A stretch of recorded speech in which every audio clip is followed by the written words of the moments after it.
Today, a single drop of blood or a stray hair can resolve a case that has been cold for decades. Genetic genealogy and advanced forensics routinely identify suspects who once seemed untouchable.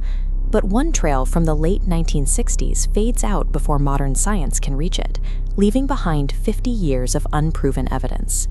The confirmed timeline begins in December 1968 in the quiet outskirts of the San Francisco Bay Area.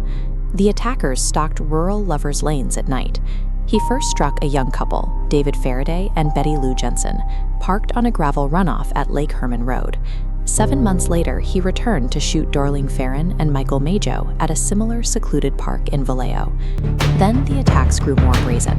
In September 1969, college students Cecilia Shepard and Brian Hartnell were picnicking at Lake Berryessa. A man approached them in broad daylight, tied them up, and attacked them with a knife.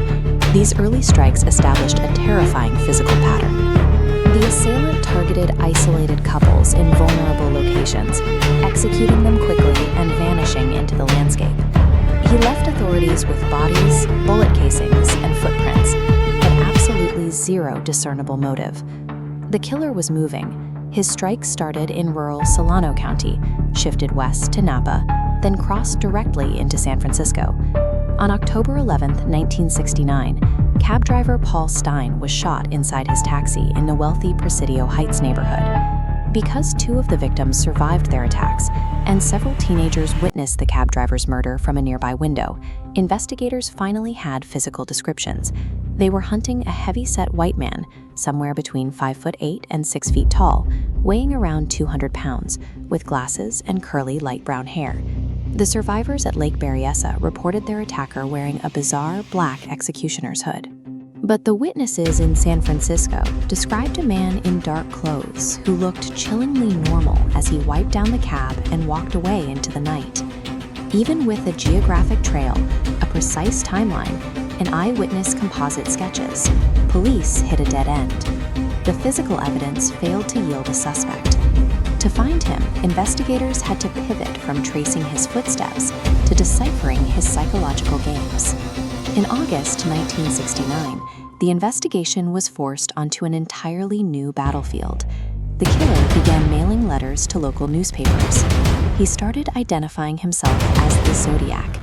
He listed his victim counts, included details only the police could know, and threatened to go on killing rampages if the papers didn't print his words on their front pages. To prove he wasn't bluffing, he mailed actual pieces of a bloody shirt taken from the murdered cab driver, Paul Stein, directly to the authorities. He also enclosed complex cryptograms. The first, a 408-symbol cipher, was decoded relatively quickly in 1969 by a local couple working it out in their spare time. But his next major code, the 340-character cipher, was a massive mathematical barrier. It frustrated the FBI and the CIA, remaining completely unsolved until an international team of computer programmers finally cracked it in 2020. By mailing letters and unbreakable codes directly to newsrooms, the killer successfully hijacked the media. He forced a local manhunt onto the national stage, using the press as a megaphone for his own myth-making. When those ciphers were finally translated, they revealed a highly disturbed mindset. The killer wrote that murder was thrilling to him, and he operated under the delusion that his victims would become his slaves in the afterlife.